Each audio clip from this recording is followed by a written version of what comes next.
अस्सलाम वालेकुम स्टूडेंट्स क्या हाल है? ठीक है आप लोग? तो स्टार्ट करते हैं आज का लेक्चर। कल वाले लेक्चर में हमने पढ़ा था बेसल्स ऑर्थोगोनैलिटी फंक्शन, कि हमारे पास बेसल्स ऑर्थोगोनैलिटी फंक्शन क्या होता है।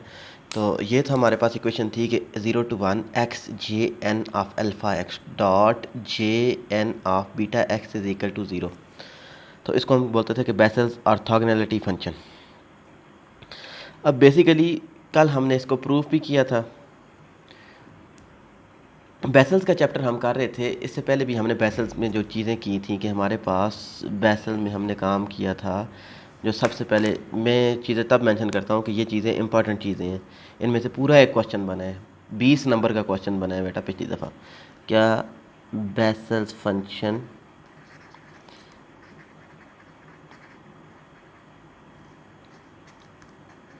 BASE Bessel's first kind, Bessel second kind, फिर उसके बाद state and prove Bessel differential equation.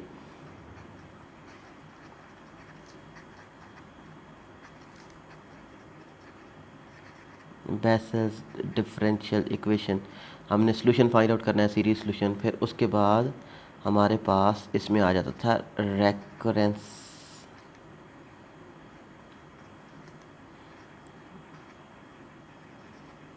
Formulas. 5 formula थे हमारे पास। पहला था X J N prime which is equal to N J N plus X J N minus 1। दूसरा था हमारे पास X J N prime which is equal to N J N minus N J N plus X J N plus 1। तो कहने का मकसद ये है कि ये जो चीज़ें हैं इस बेसिस के चैप्टर में इम्पॉर्टेंट है। तो जीसी फैसला मैं ये चीज़ें तब करवा रहा हूँ कि जीसी फैसलाबाद के पेपर का कोई पता नहीं चलता कि वो पेपर किस तरीके से बना कर दे थे। तो एक का पार्ट भी क्वेश्चन का आगे पीछे हो गया तो आपके 10 नंबर ज़ाया हो जाएंगे। तो इस वजह से कि हम वो वाली चीज़ें करते हैं, कभी कभार जीसी फैसलाबाद के पेपर इतना गंदा पेपर आ जाता है कि इंपॉर्टेंट चीज़ें नहीं डालता। तो एक दो चीज़ें रह गई थी, बेसल्स फंक्शन की ऑर्थोगोनैलिटी। फिर उसके बाद हमारे पास हम एक टॉपिक करेंगे, उसको कहते थे बेसल्स इंटीग्रल फंक्शन। तो बेसल्स इंटीग्रल के लिए हम एक आध टॉपिक उससे रिलेटेड क्वेश्चन कर लेंगे, बाकी हम ज़्यादा नहीं करेंगे। तो इस बेसल ऑर्थोगोनैलिटी की हम एक एग्जांपल करते थे कि हमारे पास ये एग्जांपल थी कि अगर 0 to 1 x J N of alpha x whole square ये किसकी इक्वल आ जाए। ये चीज़ हमने प्रूफ करनी थी, J N prime of alpha into whole square. तो बेटा कल हमने एक चीज़ पढ़ी थी बेसल्स ऑर्थोगोनैलिटी फंक्शन को प्रूफ करने के लिए। तो हमारे पास एक इक्वेशन थी कि हमने जब beta square minus alpha square इस साइड पर कॉमन लिया था 0 to n एक्स, वाई की वैल्यू हमारे पास क्या थी, जे एन ऑफ अल्फ़ा, और जी की वैल्यू क्या थी, J N of beta x into d x is equal to alpha J N prime of alpha dot J N of beta minus beta J N prime of beta into J N of alpha. ये हमारे पास कौन सी equation थी कि हमने क्या कहा था, 0 to 1 beta square minus alpha square into X Y G is equal to X Y D Y over D X minus G. यही आई थिंक इक्वेशन थी, मुझे कंफर्म नहीं है। तो यही इक्वेशन थी। इस इक्वेशन में हमने वैल्यूज़ पुट आउट की थी वाई और जी की, तो हमारे पास ये इक्वेशन बन गई थी। अब हमारे पास हमें पता है कि ये इधर क्योंकि एक ही फंक्शन है अल्फ़ा और हमने अल्फ़ा के इक्वल रखना है। तो अब हम क्या कहते थे कि बीटा हमारे पास दो फंक्शन थे। When beta is equal to alpha we also know that J N of alpha is equal to 0। ये चीज़ हमारे पास गिवन थी। तो limit beta approaches to alpha 0 to 1 x J N of alpha x dot J N of beta x. ये चीज़ें हमने put out कर दी क्योंकि बीटा जब अल्फ़ा को अप्रोच करेगा तो इधर भी हमारे पास क्या आ जाएगा। इधर देखें बेटा, हमारे पास जे एन ऑफ अल्फ़ा की वैल्यूज़ थी, तो हमारे पास हमने गिवन किया हुआ था जे एन ऑफ अल्फ़ा के इसके इक्वल है 0 है। तो ये हमारे पास -0 लिखें या +0। लिमिट हमारे पास beta approaches to alpha, alpha as it is J N prime as it is J N prime beta as it is. अब अल्फ़ा किसके इक्वल है, बीटा के इक्वल है। तो बीटा किसकी इक्वल है, अल्फ़ा की इक्वल है। तो ये हमारे पास किसकी इक्वल आ जाएगा, क्योंकि जे एन ऑफ अल्फ़ा किसकी इक्वल है, 0 0 किसी भी टर्म के साथ मल्टीप्लाई होगा तो 0। इधर से भी अगर बीटा अप्रोचेज टू अल्फ़ा हो जाए तो ये हमारे पास अल्फ़ा माइनस अल्फ़ा 0 हो जाएगा। तो अनडिफाइंड फॉर्म बन गई थी 0/0। क्योंकि जब हम लिमिट पॉइंट पुट आउट कर रहे हो तो हमारे पास 5 फॉर्म्स होती थी, उनसे हमने बचाना होता था। 0/0, infinity by infinity, infinity plus infinity, infinity minus infinity, infinity power infinity. ये हमारे पास 2 4 5 फॉर्म्स होती थी, इनसे हमने बचाना होता था एल हॉपिटल। तो हम कोई भी रूल यूज़ कर सकते थे। तो अब 0/0 फॉर्म हमारे पास आ गई थी by using L Hôpital rule. तो एल हॉपिटल रूल के लिए हम क्या कर रहे थे, 0 to 1 इस साइड पर डायरेक्ट लिमिट पुट आउट कर दें, क्योंकि इस साइड पर तो हमारे पास बीटा अप्रोचेस टू अल्फ़ा हो जाएगा। तो ये हमारे पास क्या आ जाएगा, J N of alpha X आ जाएगा। तो बेसिस सेम हो, पावर ऐड हो रही हो, पावर ऐड हो जाती है, इधर भी 1 इधर भी 1, तो J n square into alpha x हमारे पास आ गया था। इधर हम जब लिमिट पॉइंट पुट आउट करेंगे बीटा अप्रोचेस टू अल्फ़ा, तो जे एन हमने जब डेरिवेटिव लिया, क्योंकि विद रिस्पेक्ट टू बीटा हम इसका डेरिवेटिव ले रहे थे, तो alpha as it is J N prime of alpha constant था, डेरिवेटिव बाहर आ जाएगा, सिर्फ डेरिवेटिव किसका आ जाएगा, जे एन ऑफ बीटा। तो नीचे डिनोमिनेटर का डेरिवेटिव बी स्क्वायर था हमारे पास माइनस इंटू 2 बीटा हमारे पास आ गया था, क्योंकि 2 नीचे आ जाएगा, alpha with respect to beta constant है। तो अब जब लिमिट अप्रोच करवा दें बीटा अप्रोचेस टू अल्फ़ा, तो अल्फ़ा अल्फ़ा से कैंसिल 1/2 हमारे पास आ गया था J N prime of alpha. किस तरीके से इधर अल्फ़ा पुट आउट करें तो बेसिस सेम हो क्या हो जाएंगी, पावर्स ऐड हो जाएंगी। तो यही चीज़ हमने प्रूव करनी थी। Now this is the example of Bessel's function orthogonality. Vessels orthogonality, orthogonality of Bessel's function, इससे रिलेटेड क्वेश्चन भी कभी नहीं आया इससे पहले, लेकिन मैं करवा देता हूँ क्योंकि ये आगे यूज़ होता था बेसल्स इंटीग्रल में। फिर हमारे पास एक और फंक्शन था, उसको हम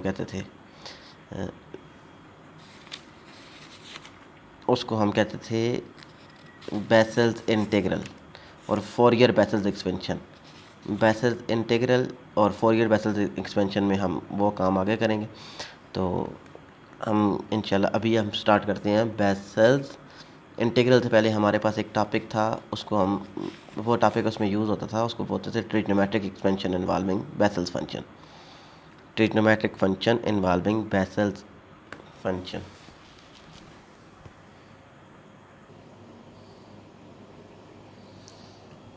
नेक्स्ट टॉपिक था हमारे पास बेसल्स जनरेटिंग फंक्शन, कि हम किसी और फंक्शन के साथ भी जनरेट कर सकते थे बेसल फंक्शन। तो ये जस्ट इतना खास इंपॉर्टेंट टॉपिक नहीं था, उसमें जस्ट हमने क्या करना था कि हमारे पास एक फंक्शन था e⁻x/2 z-1/z। तो ये हमारे पास एक ऐसा फंक्शन था जिससे हम बेसल्स फंक्शन को जनरेट कर सकते थे।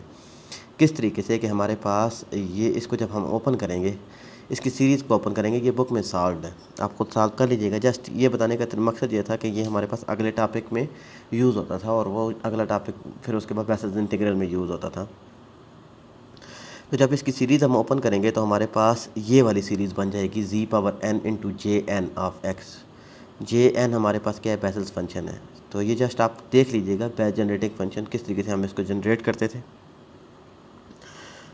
तो नेक्स्ट टॉपिक है हमारे पास trigonometric expansion involving Bessel's function, कि हम किस तरीके से ट्रिग्नोमेट्रिक एक्सपेंशन करते थे। कि ये हमारे पास बेसल्स फंक्शन जनरेटिंग फंक्शन था। जब हम इसको ओपन करेंगे z⁻∞ से लेकर इन्फिनिटी तक, तो हमारे पास क्या आ जाएगा, J0 J1 n = 0 से हम स्टार्ट करते थे। फिर उसके बाद -∞ हमारे पास क्या आ जाएगा, माइनस, ये हमारे पास 0 से इन्फिनिटी, फिर -∞ वाली टर्म्स हमने नेगेटिव वाली टर्म्स इधर लिख दी। तो अब हम क्या करते हैं, अगर ये हमारे पास क्या था, इसको हमने जस्ट एक्सपेंड किया था कि हमारे पास z⁻0 J0 आ जाएगा, z⁻1 J1, z⁻2 J2 up to negative value z⁻−1 J-1, z⁻−2। तो अब पुट z = e⁻i⁴ क्योंकि हमने क्या करना था, इसको इसकी ट्रिग्नोमेट्रिक एक्सपेंशन करनी थी कि हमारे पास ये साइन और काज में किस तरीके से बेसल्स फंक्शन को हम लिख सकते थे। हम बेसल्स फंक्शन को साइन और काज में किस तरीके से लिख सकते थे, ये हमारे पास फार्मूलाज थे, इनको हमने करना था। तो अब सबसे पहले हमारे पास ये फंक्शन आ गया था कि e⁻x/2 z किसके इक्वल होता है, z हमारे पास एक कम्प्लेक्स नंबर है जिसको हम लिख सकते थे z =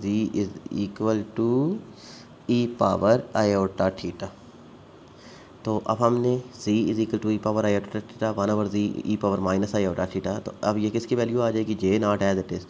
तो z की वैल्यू हमने लिख दी e⁻i⁴ J1 as it is, J2 as it is z² e⁻2i⁴। ये पॉजिटिव वैल्यूज हमने इस तरीके से लिख दी, J⁻1 as it is e⁻−i⁴, J-2 as it is e⁻−2i⁴। ये हमारे पास मूव कर रही थी। अब इसको लिख सकते थे कि हमारे पास E power iota theta minus E power minus 2 iota theta. तो इस टर्म्स को हम लिख सकते थे कि E power iota theta minus E power minus iota theta divided by 2 iota किसके इक्वल होता है, is equal to sine X के इक्वल होता है। तो अब हमारे पास सिर्फ आयोटा, तो हम इसको लिख सकते थे कि ई पावर आयोटा ओवर ई पावर माइनस आयोटा थीटा ये किसके इक्वल होता है, साइन ऑफ एक्स के इक्वल होता है। तो अब हमने इसका क्या करना था,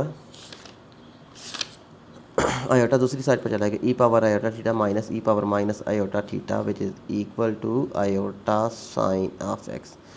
तो अब हम इसको लिख सकते थे टू, इधर भी था ना, 2 आयोटा होगा ना, तो 2 आयोटा, तो ये वाला हमारे पास जब हम इसको लिखेंगे 2 आयोटा तो 2 2 के साथ कैंसिल आउट हो जाएगा, तो हमारे पास टर्म क्या बनेगी, E power iota X into sine theta.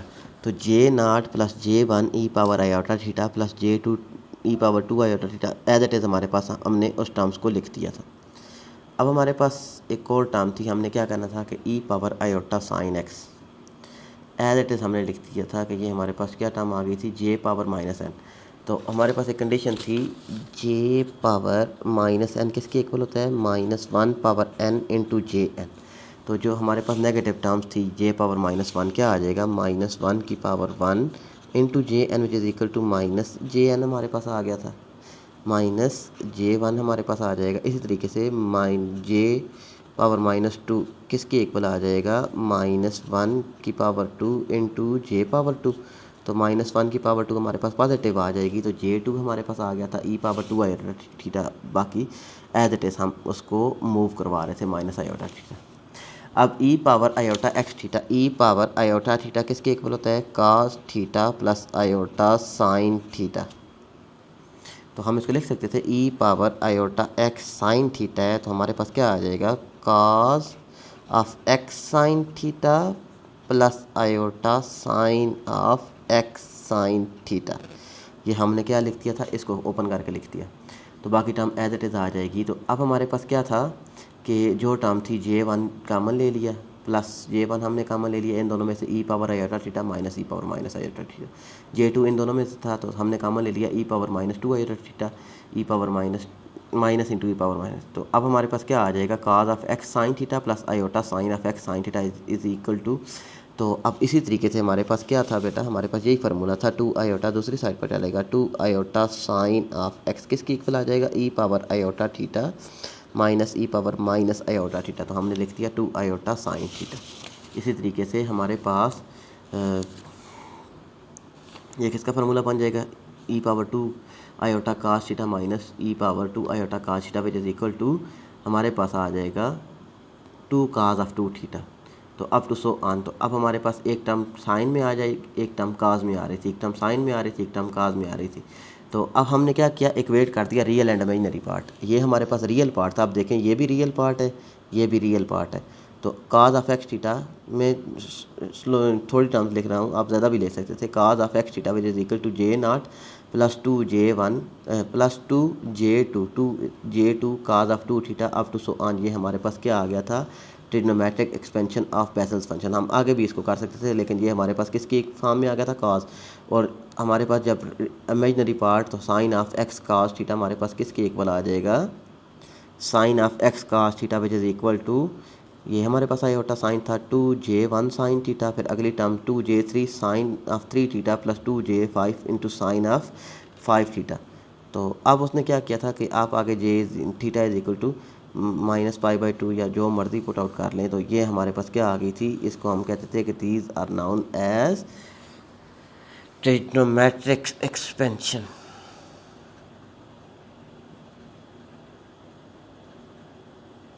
तो अब हम इसको क्या करते हैं कि इससे रिलेटेड एक एग्जांपल कर लेते हैं। तो अब हमारे पास इससे रिलेटेड एग्जांपल के तरह से करते हैं जी।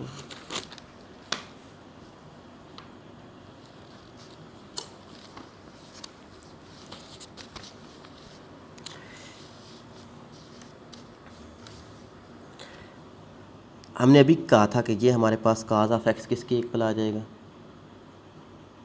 सॉरी हमने प्रूव करना था cos of X is equal to J naught minus 2J2 plus 2J4 up to so on, और साइन ऑफ एक्स हमने प्रूव करना है 2J1 minus 2J3 minus 2J5 up to so on. ये चीज़ें हमने क्या करनी है, प्रूफ करनी है।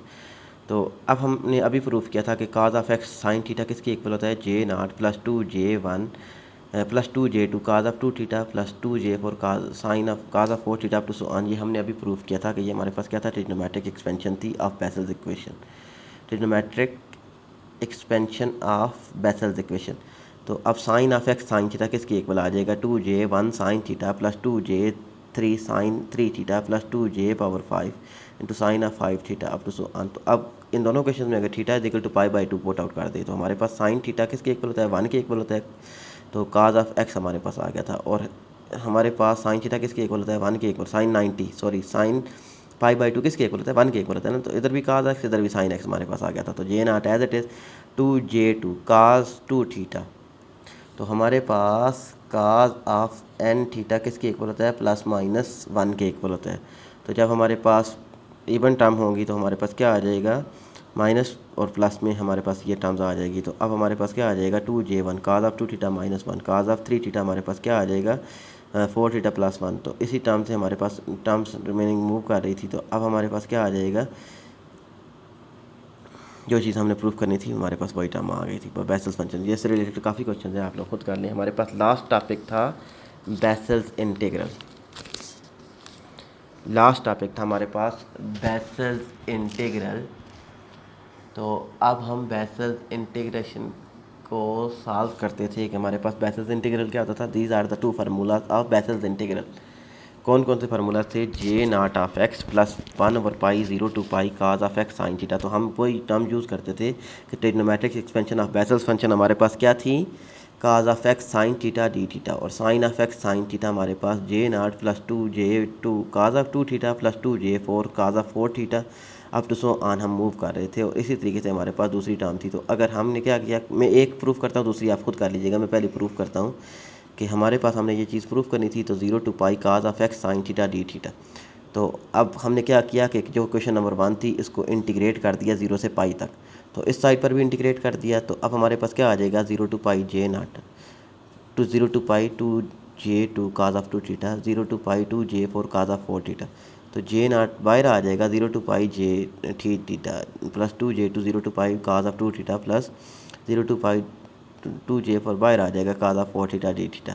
तो अब हमारे पास पता है कि हमारे पास जे नॉट, तो हमारे पास क्या आ जाएगा, जे नॉट अपर लिमिट इधर थीटा आ जाएगा, अपर लिमिट π माइनस 0। तो हमारे पास क्या आ गया था, पाई। तो इधर हमारे पास 2J2 तो काज ऑफ 2 थीटा किसके इक्वल होता है, साइन ऑफ 2 थीटा ओवर 2। 0 से π हम मूव कर रहे थे। तो 2J2 एज इट इज़। तो हमारे पास क्या आ जाएगा, sine of 2π minus sine of 2 2 के साथ कैंसिल आउट हो जाएगा ना ये।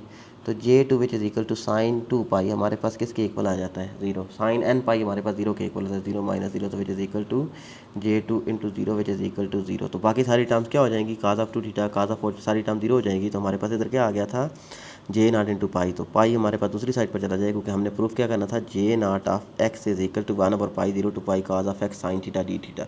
तो now this is the Bessel's integral. ये हमारे पास किसका फार्मूला आ गया था, बेसल्स इंटीग्रल का। अभी तक हमने क्या क्या काम किया है, बेसल्स फंक्शन के बारे में, हमने बेसल्स डिफरेंशियल इक्वेशन के बारे में पढ़ा था कि बेसल्स को किस तरीके से सॉल्व करते थे सीरीज सॉल्यूशन के साथ। फिर उसके बाद हमने उसके रेक्रेसिस फार्मूला पढ़े थे। फिर उसके बाद हमने बेसल्स ऑर्थोगोनैलिटी पढ़ी है। आज हमने पढ़ा है बेसल्स जेनरेट्रिक फंक्शन। फिर उसके बाद trigonometric expansion of Bessel's function. फिर उसके बाद बेसल्स इंटीग्रल। 6 टॉपिक हम कर चुके हैं। I think this is enough for vessels equation. ये हमारे पास बेसल्स के लिए इनफ है। इनमें से अगर 20 नंबर का क्वेश्चन ना आया तो इनमें से पक्का 20 नंबर का क्वेश्चन आएगा, कंफर्म बात है। इन 6 टॉपिक्स में से पक्का 20 नंबर का क्वेश्चन आएगा जीसी फैसलाबाद में से। तो I think this is enough for today lecture. बाकी हम कल देखेंगे इंशाल्लाह।